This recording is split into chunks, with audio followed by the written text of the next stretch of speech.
अस्सलामुअलैकुम नाजरीन, जेजेटीवी के प्लेटफॉर्म से मैं हूं सुल्तान और आप देख रहे हैं मेरा डिजिटल चैनल। नाजरीन, आज हमारे पास दो स्टोरीज हैं। दो स्टोरीज पे आज हम बात करेंगे। पहली तो जो स्टोरीज है वो है तरीके इंसाफ के हवाले से। इमरान खान साहब की जो जमात है, आखिर ये तरीके इंसाफ के ऊपर कौन कौन से ऐसे लोग थे जो तरीके इंसाफ के ऊपर 2022 के बाद तरीके इंसाफ के ऊपर कह लें कि जो विराजमान होना चाहते थे और इस पार्टी के ऊपर कब्जा करना चाहते थे। आज उन चेहरों को भी बेनकाब किया जाएगा और आपके सामने लाया जाएगा वो कौन लोग हैं जो इमरान खान को उल्टे सीधे मशवरे देते रहे और तरीके इंसाफ को आज अडयाला जेल में पहुंचा दिया गया है। नाज़रीन, दूसरी जो हमारे पास स्टोरी है वो है पाकिस्तान की। अगर बात की जाए खसूसन पंजाब की, तो पंजाब में जैसा कि आपको मालूम है हर साल जो पंजाब है, जो पंजाब की फसलें हैं वो सैलाब की नजर हो जाती हैं। और जो सालाना जो हमारे कह लें जो किसान भाई हैं जो अपने बच्चों के लिए जो कोई पैसा वगैरह या कोई गंदम वगैरह या कोई भी ऐसी चीज है जो जमा करते हैं सालाना के अपने बच्चों के लिए आइंदा जिंदगी में काम आएगी, वो हर साल पानी की नजर हो जाती है। आखिर ये सैलाब कौन रोकेगा? क्यों आते हैं पाकिस्तान में सैलाब? आखिर 70-75 सालों में इसका क्यों नहीं बंदोबस्त किया गया? इसके ऊपर भी बात करेंगे। हमारे साथ स्टूडियो में मौजूद हैं सीनियर कानूनदान अतीक रहमान सिद्दीकी साहब। उनसे जानेंगे आखिर ये मुल्क पाकिस्तान में ऐसा क्या हो रहा है। जी अस्सलाम वालेकुम अतीक भाई, क्या हाल है? ठीक है, खैरियत से? आप सुनाएं, खैरियत से? अतीक भाई ये बताएं, पहले तो आपकी बहुत सारी छुट्टियां हो चुकी हैं और जो हमारे रेगुलर जो लोग हैं जो देखते हैं हमें, वो काफी इतराज कर रहे हैं। आप इतने दिन क्यों, इतनी छुट्टियां क्यों करते हैं? मैं आपसे गुजारिश करूं क्योंकि छुट्टियां रही हैं अगस्त में और 1 सितंबर से हमारे कोर्ट्स खुले हैं। तो जो एक डेढ़ माह का जो बैकलॉग था, आपको पता है उसमें रश था, तो उस वजह से काफ़ी ज़्यादा अपने प्रोफेशनल कामों में मसरूफ़ था। इंशाल्लाह कोशिश करेंगे अब रेगुलर तौर पे जो है ना टाइम दें और अपने नाज़रीन को जो जदीद और जो करंट अफेयर्स के मामलात होते हैं उसमें आगाह भी करें, बल्कि उसको एनालिसिस भी पेश किया करें। ले जी, अतीक भाई की जो कह लें कि जो अदालतें थी पूरे पाकिस्तान में, खुसूसन पंजाब में, इस्लामाबाद में, कैपिटल में, ये बंद थी 1 माह के लिए और 1 माह के बाद ये छुट्टियां ख़त्म हुई हैं, तो काम का बोझ ज़्यादा था। तो सबसे पहले हम बढ़ते हैं जनाब तरीके इंसाफ की जानिब, क्योंकि जितने भी लोग हैं खसूसन जो PTI के हैं जो इमरान खान से प्यार करते हैं, वो ये समझते हैं कि शायद जो इमरान खान साहब को लोग मशवरे देने वाले थे उनकी वजह से तरीके इंसाफ डूब गया है। लेकिन मेरा ख्याल है इमरान खान साहब जो है वो खुद भी सूझबूझ रखते हैं, हर चीज़ को समझते हैं। इमरान खान साहब को जब कह लें कि पंजाब और KP के और जब वफाक के हवाले से बात की गई, सर आप यहाँ से असम्बलियाँ जो हैं वो तहलील कर दें, जो हुकूमत है वहाँ से ख़त्म कर दें, तो इमरान खान साहब ने चंद लोगों के मशवरे के ऊपर ये सारे काम किए। लेकिन बीच में से एक ऐसी आवाज़ उठी जिनको इमरान खान साहब कहते थे पंजाब का सबसे बड़ा डाकू परवेज लाई। तो परवेज लाई ने कहा, जनाब इमरान खान साहब, अगर आप पंजाब की हुकूमत भी तहलील कर देंगे तो हम छुपेंगे कहाँ पर? हमारे पास तो छुपने की जगह भी नहीं रहेगी। तो खैर मुख्तसर बात यह है कि जो इस पार्टी के ऊपर जो लोग कब्जा करना चाहते थे, किन की वजह से ये पार्टी डूबी है, कुछ मेरी राय होगी, कुछ अतीक रहमान साहब की राय होगी। मैं चाहता हूं कि पहले अतीक रहमान सिद्दीकी साहब की राय से हम मुस्तफीद हों। जी अतीक भाई, अगर आप जो है हवाले देना चाहते हैं कि पाकिस्तान तहरीक इंसाफ जो अप्रैल 2022 में जो रजीम चेंज कॉन्स्पिरेसी के ज़रिए पाकिस्तान की हुकूमत, पाकिस्तान तहरीक इंसाफ की हुकूमत, इमरान खान साहब की हुकूमत टॉपल की गई है, तो वो तो सबको मालूम हो गया कि जो इमरान खान साहब का स्टांस था वो 100% ट्रू था। और इसमें सिर्फ पाकिस्तानी इस्टेब्लिशमेंट और ये तमाम जो सियासी माफिया ही नहीं बल्कि इसमें इंटरनेशनल इस्टेब्लिशमेंट का किरदार है। और अभी थोड़ी देर पहले मैं आपसे अर्ज़ कर चुका हूँ कि जो सुपर पावर दुनिया की इस वक्त अभी तक मैं समझता हूँ यूनिपोलर वर्ल्ड है और अमेरिका हर तरह से जो है वो कंट्रोल करता है पूरी दुनिया को, चाहे वो डेवलप्ड कंट्री है या डेवलपिंग कंट्रीज़ हैं। तो पाकिस्तान में भी वो रजीम चेंज की और फिर अभी उसका शाखसाना चल रहा है। अब पाकिस्तान तहरीक इंसाफ के खात्मे की बात की जाए तो एक तो बात तय है कि इमरान खान साहब तहरीक इंसाफ हैं और तहरीक इंसाफ इमरान खान तहरीक इंसाफ है, तहरीक इंसाफ इमरान खान साहब है, इसके अलावा कुछ भी नहीं है। तो इमरान खान साहब का जो मैं समझता हूँ कि रेपुटेशन या उनकी मकबूलियत वक्त के साथ बढ़ी है, कम नहीं हुई। और आज भी फ्री एंड फेयर इलेक्शन करा दें तो इमरान खान 2/3 नहीं बल्कि 3/4 मेजॉरिटी के साथ फेडरेशन में और प्रोविंस ऑफ पंजाब में, KPK में, और फिर इजी सिंपल मेजॉरिटी कम से कम सिंध और बलूचिस्तान में ले सकते हैं। लेकिन ऐसा नहीं होगा। अब क्वेश्चन ये है कि इमरान खान की जो पार्टी है वो फाल है कि नहीं है, ये क्वेश्चन है। मैं समझता हूँ कि जिस तरह 3.5 सालों में जो जुल्म सितम या जबर इस्तेबदाद रवा कर रखा गया है पाकिस्तान तहरीक इंसाफ या पाकिस्तान तहरीक इंसाफ से जिन्होंने भी एफिलेशन रखी, वो पूरी कौम ने देखा, पूरी दुनिया ने देखा कि चादर और चार दीवारी के तकद्दस की पामाली भी हुई। और खैबर से कराची तक और ग्वादर से लेके मैं समझता हूँ कश्मीर तक वो सैकड़ों नहीं हज़ारों FIR दर्ज हुई ख़वातीन पर, नौजवानों पर, बूढ़ों पर, बच्चों पर तक मुकदमात हुए, उनकी गिरफ्तारियां हुई, उनको मारा गया, उनको शहीद किया गया। 9 मई में जिस तरह शहीद किया गया, 26 नवंबर में किया गया, 25 मई में कई शहीद हुए, जमान पार्क में शहीद हुए जो एक बेचारा मैं समझता हूँ मजजूब सा नौजवान था, ज़िले शाह, उसकी शहादत हुई। तो मुख्तसर ये है कि हर तरह से इन्होंने हथकंडा इस्तेमाल किया कि तहरीक इंसाफ को क्रश कर दिया जाए, वो आपको मालूम है। और फिर ना पार्टी थी, ना पार्टी के लोग थे, ना जलसे थे, ना जुलूस थे, ना कार्नर मीटिंग थी, ना बल्ला था, लेकिन लोगों के जहन में अज़्म था कि ये जो कुछ हो रहा है वो अमेरिका बहादुर की ईमा पे पाकिस्तानी फस्ताई लोग कर रहे हैं, जो एक मुट्ठी भर लोग हैं जिसकी सरबराही 78 सालों से रिंग लीडर एक ही है, उसे नाम लेने की ज़रूरत नहीं है, वही कर रहा है। और 8 फरवरी को लोगों ने चुन चुन के चाहे गाजर, मूली, बैंगन, कुर्सी, चरपाई या भिंडी या तोरी या जो भी दिया गया मज़क्का खेज किस्म की, लोगों ने ढूंढ ढूंढ के खुद निकले, वोट खामोश इनकलाब ले आए। अब तंजीम के हवाले से जब आपको मालूम है ऐसे हालात हों तो फिर कौन लोग ठहर सकते हैं। आपने देखा जो इमरान खान साहब के साथ 2022 से अप्रैल 2022 से पहले मौजूद थे, उस सारी क़यादत को डंडे के ज़ोर पे कंट्रोल कर लिया गया, उनको या तो चुप करके बिठा दिया गया, दूसरी पार्टी में भेज दिया गया। मुख्तसर ये कि वो तमाम चेहरे गायब हो गए और फिर उसके बाद एक नए चेहरे सामने आए जिसको हम पोस्ट 2022 की बात कर सकते हैं। तो लीडरशिप तो जो सो कॉल्ड थी, मैं ये कहता हूँ कि 2022 से भी कोई बड़ी लीडरशिप नहीं थी, वो भी मुख्तलिफ जगह से आए क्योंकि एक वैक्यूम क्रिएट हुआ और फिर कोई पीपल्स पार्टी से आया, कोई जमात से आया, कोई डिफरेंट पार्टी से आके, कोई इंडिपेंडेंट थे, वो आके तहरीक इंसाफ में आ गए और फिर उन्होंने रूल भी किया। लेकिन जब सख्त टाइम आया तो फिर वो जाबिर लोगों के फस्ताइयों के आगे सरेंडर कर गए, खामोश हो गए, मुल्क छोड़ के भाग गए, छुप गए या दूसरी पार्टी में चले गए। अब फेज आता है दूसरा, जब वो चले गए तो इनकी जगह किसी ने लेनी थी। तो मैं इसमें कहता हूँ कि पहले भी इमरान खान के इर्द गिर्द ज़्यादातर लोग जो है ना वो मफाद परस्त थे और कचरा था। और अब जो पोस्ट 2022 के बाद जो सिनेरियो वक्त के साथ क्रिएट हुआ, स्पेशली 9 मई 2023 के बाद, उसमें जो सो कॉल्ड लीडरशिप आई है वो उनका कचरा भी है, मफाद परस्त भी है और उनका सियासी करियर ही नहीं है अनफॉर्चुनेटली।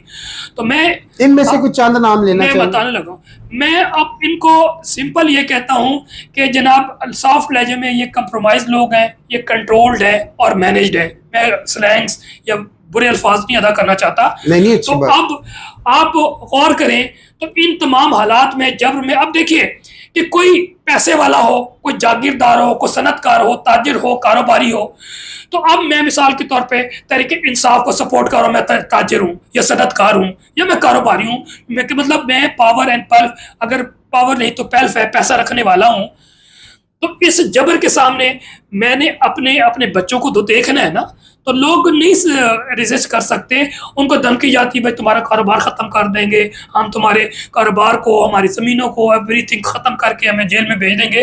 तो मुख्तसर लोग छोड़ जाते हैं या खामोश हो जाते हैं और यही कुछ हुआ। ये फितरी है, मैं बहुत ज़्यादा उनको ब्लेम गेम नहीं करता। अब मैं आ जाता हूँ। अब जो लोग आए आप नोट करें, तो ये कंट्रोल और कंप्रोमाइज है, मैनेज भी है, ये सियासी बैकग्राउंड भी नहीं रखते, इनके रूट्स भी है जो पाकिस्तान तहरीक इंसाफ के वर्कर सपोर्टर है वो नहीं है। ये लोग भी किसी के कंधे पर बैठ के आए हैं, किसी की उंगली पकड़ कर आए हैं, या बूट पॉलिश करके आए हैं, या फिर ये कंपनी के लोग आए हैं। अब मुआवजा कर लें कि पाकिस्तान में इस वक्त पाकिस्तान के तहरीक इंसाफ के चेयरमैन कौन साहब हैं? बैरिस्टर गौहर साहब हैं। अगर इनको पाकिस्तान तहरीक इंसाफ से हटा दिया जाए और मेरा ही मुकाबला कर लें, तो मेरा जो है फॉर एग्जांपल 88 से सियासत में हूँ, मैं स्टूडेंट पॉलिटिक्स की है, मैं सियासत को समझता भी हूँ, मैं उनसे अच्छे तरीके से ओरिएंटेशन कर सकता हूँ, लोगों को करी कर सकता हूँ। फॉर एग्जांपल मेरी सियासत इंसाफ लायर फोरम की है, आज इलेक्शन हो जाए तो मेरे मुकाबले में आ जाए बैरिस्टर गौहर साहब, हालांकि फ़ायदा भी उठाया, फ्रिंज बेनिफिट से मुकाबला करके देख लें। मुख्तसर ये कि बैरिस्टर गौहर साहब भी 2021 में आए लेकिन एक्टिव 2022 में हुए और फिर उनको चेयरमैन बनाया गया और वो भी कंप्रोमाइज नज़र आते हैं। उन्होंने कोई प्लानिंग नहीं की, बड़ा मशवरा दिया गया, ये करना है, ये करना है। मुख्तसर मैंने हर को अभी पहले नाम ले लूँ, उसके बाद सलमान अकरम राजा को देख लें। सलमान अकरम राजा उस वक्त पेश हुआ करते जब पाकिस्तान तहरीक इंसाफ के खिलाफ हम पाकिस्तान तहरीक इंसाफ की तरफ से पेश होते थे इलेक्शन कमीशन में, हाई कोर्ट में। बहरहाल वो वक्त आया कि उनको सेक्रेटरी जनरल बना दिया गया। अब बैरिस्टर गौहर को देख लें कि बैरिस्टर गौहर ने कभी सियासत की ही नहीं, कभी स्टूडेंट पॉलिटिक्स की नहीं, कभी बार की पॉलिटिक्स नहीं की और चेयरमैन बन गए। चले अब सलमान अकरम राजा को देख लें। सलमान अकरम राजा मैं आपको बता दूं वो भी कोई पॉलिटिशियन नहीं है, वो कंप्रोमाइज आदमी है। मैं आपको बता रहा हूँ, तजुर्बे के साथ बता रहा हूँ, उसमें डिटेल में पूरा प्रोग्राम कर लीजिएगा। मुख्तसर ये कि सलमान अकरम राजा एक लेगेसी वाले, जिस तरह मैं बता चुका हूँ, कौन अपने कारोबार को खराब करता है। सलमान अकरम राजा साहब के वालिद साहब भी एक कामयाब वकील थे। अब उनकी और इनकी वकालत प्रोफेशनल एक्सपीरियंस को देखा जाए तो मोर देन 5-6 डेकेड्स पर मोहित है और एक लेगेसी है उनके चैम्बर की, और माशाल्लाह कमाया भी उन्होंने। तो वो किस तरह तबाह करेंगे? वरना इनके सामने ये आज चाहे तो 10 मुकदमे करके अंदर कर दें और इनको कन्विक्ट कर दें, तो इनके लिए कोई मुश्किल है ये फस्ताइयों के सामने। तो मुख्तसर ये कि कंप्रोमाइज है और सिर्फ हफ्ते बाद 5 मिनट भाषण देने से कुछ नहीं होता। रोजाना मैं बोलता हूँ, उतना तो आप नहीं बोलते। मुख्तसर ये है कि वो भी कंप्रोमाइज है। बैरिस्टर गौहर साहब भी आपको पता है ना, उनमें लीडरशिप है। अब सलमान अकरम राजा की सियासत बता लें, इससे पहले कभी किसी सियासी पार्टी में रहे? आंसर है नो। इसका मतलब है he is not trained political activist. अब आपको पता है कि हम वकला जो है एक बार पॉलिटिक्स भी करते हैं, आप भी मुझे जानते हैं, मैं बार पॉलिटिक्स करता हूँ। पाकिस्तान में मेरी एक लोग जानते हैं मुझे, स्पेशली जो मेरे पीटीआई के लॉयर्स हैं, सारे जानते हैं, मेरे कंट्रीब्यूशन को जानते हैं। अब सलमान अकरम राजा की बार पॉलिटिक्स भी नहीं है। वजह क्या है? उन्होंने टोटल अपना जो ध्यान है अपने पैसों पे, फीस पे तवज्जो दी, अपने प्रोफेशन पे तवज्जो दी। उनको आज भी नहीं पता कि मेरे राइट पे कौन बैठता है, लेफ्ट। यानी कि सियासी लोग तो जो है ना 100 गज क्या 500 गज दूर भी कुछ दूर जा रहा होता है ना, तो उसको अंदाजा हो जाता है कि ये मेरा वोटर, ये जमायती है, तो उसको खड़ा करके सलाम दुआ करता है, यानी कि कैरी करना जानता है। तो सलमान अकरम राजा तो नहीं है। अब आ जाते हैं इंफॉर्मेशन सेक्रेटरी पे। पहले वो रऊफ हसन साहब थे, उनका क्या सियासत ताल्लुक था? बहरहाल उसके बाद ले आए वकास अकरम शेख साहब को।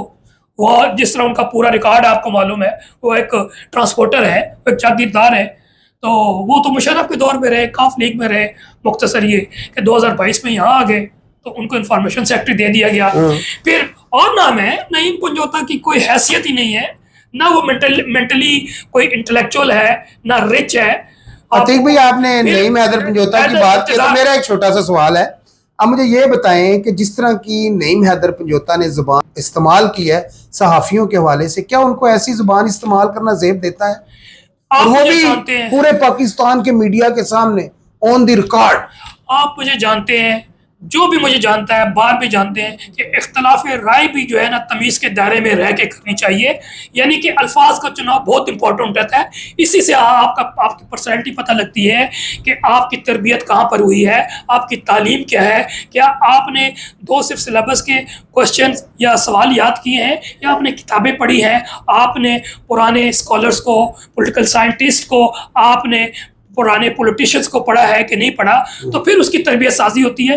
नईम पंजोता की तो कोई तरबियत नहीं है, इसी तरह इंतजार पंजोता की भी कोई तरबियत नहीं है, अली जाज भुट्टर की नहीं है। मुख्तसर ये लोग उंगलियां पकड़ के आए हैं, वो लंबी कहानी है, किसकी उंगली से आएंगे फिर आपका प्रोग्राम। मुख्तसर ये है कि नईम पंजोता साहब मेंटली जो है डिप्राइव्ड पर्सन है, वो इंटेलेक्चुअल नहीं है, ना किताबें पढ़ना जानते हैं, ना उनकी बार प्रोफेशन में कोई ज़्यादा उनकी कोई प्रैक्टिस रही है। न्यू कमर थे, उन 2019 में इंपोर्ट होकर इस्लामाबाद में आए, जो कुछ उन्होंने किया वो अलग दास्तान है। मुख्तसर ये कि उनकी ज़ुबान भी जो है ना वो एक देसी टाइप के पंजाबी नहीं होते जो हर 3 जुमले के बाद गालन गलोच करने वाले, उनकी वही तरबियत है जो अक्सर उन्होंने की है। ये तो इत्तेफाक से आपको एक सीन नज़र आया जो चंद दिन पहले तैयब बलोच के साथ किया गया, और तैयब बलोच को मैं अप्रिशिएट नहीं करता, वो बिल्कुल प्लांटेड होगा, लेकिन यही आपका तरीक़ाकार होता है। जो सीजन पॉलिटिशियन होता है वो हैंडल करना जानता है, वो टैकल करना चाहता है वर्स सिचुएशन में। वर्स देखिए, आम हालात में तो हर बंदा नॉर्मल होता है, ना वो गालम गलोच करेगा ना लड़ाई करेगा। जब चैलेंजिंग सिचुएशन आती है, यानी कि ऐसी सिचुएशन होती है जब आप गुस्से में आएंगे, आप या तो हाथ फिजिकल हैंडलिंग करेंगे या गालम गलोच करेंगे, तो वो आपका टेस्ट टाइम होता है। तो उस टेस्ट टाइम में सीजन पॉलिटिशियन ही कामयाब हो सकते हैं। आपने सलमान अकरम राजा को भी देखा होगा, समटाइम वो जज्बाती हो जाते हैं। यकीन जानिए कि जहाँ भी टफ सिचुएशन होगी वो घबरा जाएंगे। नाज़रीन, सलमान अकरम राजा की बात की जाए तो हर 1 महीने के बाद उनको एक दौरा पड़ता है, वो इमरान खान साहब को इस्तीफा देने जाते हैं। इमरान खान साहब उनका इस्तीफा नहीं कबूल करते, पता नहीं देते भी है कि नहीं देते। बात करेंगे जनाब, इस टाइम हम पंजाब का सबसे बड़ा डाकू, मैं नहीं कह रहा, ये खान साहब ने कहा था परवेज इलाही साहब के हवाले से, और परवेज इलाही साहब भी शायद ये समझ रहे थे कि मेरी गिरफ्तारी के साथ साथ अब मुझे कोई पीटीआई में बहुत बड़ा ओहदा मिल जाएगा। अभी भी वो इसी उम्मीद पे है। उनके जो साहबजादे हैं और वो अभी बाहर बैठे हुए हैं, वो भी इसी आस में है कि मैं पीटीआई का हिस्सा हूं, और चौधरी परवेज इलाही भी इसी आस पे है कि मैं पीटीआई का हिस्सा हूं। और एक और नाम आता है जनाब शाह महमूद कुरैशी साहब। शाह महमूद कुरैशी साहब के साहबजादे हो गए, उनकी बेटी हो गई, उनकी बेटी तो जो है काफ़ी जो पीटीआई को सपोर्ट कर रही है, तर्जमानी भी कर रही है। और शाह महमूद कुरैशी साहब अडयाला जेल में बैठे हुए हैं, लेकिन शाह महमूद कुरैशी साहब से कोई भी इस टाइम की जो लीडरशिप है उनके साथ जेल में नहीं जाती, कोई उनको मिलता नहीं है कोई। यानी कि जिस तरह अडयाला जेल के बाहर हर हफ्ते के बाद उनकी बहनें बैठी होती हैं खान साहब की, और वहाँ पर एक मजमा लगा होता है। और जब आजकल जैसा कि आपको मालूम है कि जो अडयाला जेल के बाद आजकल एक मजमा लगा हुआ है, हर मंगल को बुध को वहाँ पर मुलाकात की जाती है, और जो बानी पीटीआई है इमरान खान साहब, उनकी सिस्टर्स वगैरह वहाँ पर जाती हैं, वहाँ पर मीडिया भी पहुँचा होता है। अभी थोड़ी देर पहले तैयब बलोच के हवाले से, जैसा कि अभी आपको बताया है कि जो नईम हैदर पंजोता साहब ने उनके साथ बदतमीजी की, गाली गलोच की। सहाफ़ी का काम है सवाल करना, और पॉलिटिशियन का काम है जवाब देना है, तो नहीं देना तो कह दो भाई माजरत, बात खत्म, इतनी सी बात होती है। खैर मुख्तसर आगे बढ़ते हैं। जो इस वक्त अलीमा खान साहबा है, उनके अभी चंद ही रोज पहले दोनों बेटों की गिरफ्तारी होती है, दोनों की जमानत हो जाती है, और कहा यह जा रहा था कि ये 9 मई में मुलव्वस थे। तो 9 मई के जो मुलजम है अब वो अभी तक जेलों में बैठे हुए हैं। तो हैरानगी की बात यहाँ पर यह सवाल भी काफी सारे उठ रहे हैं कि जो अलीमा खान साहबा के बेटे हैं वो इतनी जल्दी रिहा कैसे हो गए। एक सहाफी ने सवाल किया नईम हैदर पंजोता से कि ये जो गिरफ्तारी थी जो अलीमा बीबी ने करवाई है, क्या ये फरमैशी गिरफ्तारी थी या उनके जो बच्चे हैं उनकी फरमैशी गिरफ्तारी थी? तो वहां पर मेरा ख्याल वो तो बोले नहीं। तो फिर वो जो उनका क्या नाम है जो कारकुन वगैरह थे वो बोले, वो अपने कपड़े दिखा रहे थे, ये देखे जी यहाँ से पट गए, ये फरमैशी गिरफ्तारी थी, हमें घसीट के ले गए, हमें मार के ले गए। लेकिन मसला ये है कि जब अडयाला जेल से अलीमा बीबी को गिरफ्तार किया जाता है, चक्री रोड पे लाकर छोड़ दिया जाता है, तो ये कौन सी गिरफ्तारी है? क्या ये मुल्क में ड्रामा हो रहा है? तो मकसद ये यहाँ पर बात करने का कि कौन से ऐसे वो लोग हैं जिनकी वजह से तरीके इंसाफ पाकिस्तान से कह लें कि उड़ गई, और कह लें कि जो वफाक से भी उनको तहलील करनी पड़ी अपनी हुकूमत, और पंजाब से भी, और के से भी, फिर इलेक्शन हुए, फिर वो जीत गए। मुख्तसर बात यह है कि आखिर कौन से वो ऐसे लोग हैं, कौन से ऐसे चेहरे हैं जो इस जमात के ऊपर कब्जा करना चाहते थे, जिसमें एक नाम आता है चौधरी परवेज इलाही का, दूसरा नाम आता है शाह महमूद कुरैशी का, और भी चंद ऐसे नाम हैं जो ये समझते थे कि इमरान खान जब अडयाला जेल में जाएगा तो हमें बानी पीटीआई बना दिया जाएगा, चेयरमैन बना दिया जाएगा पीटीआई का। अब नाज़रीन हम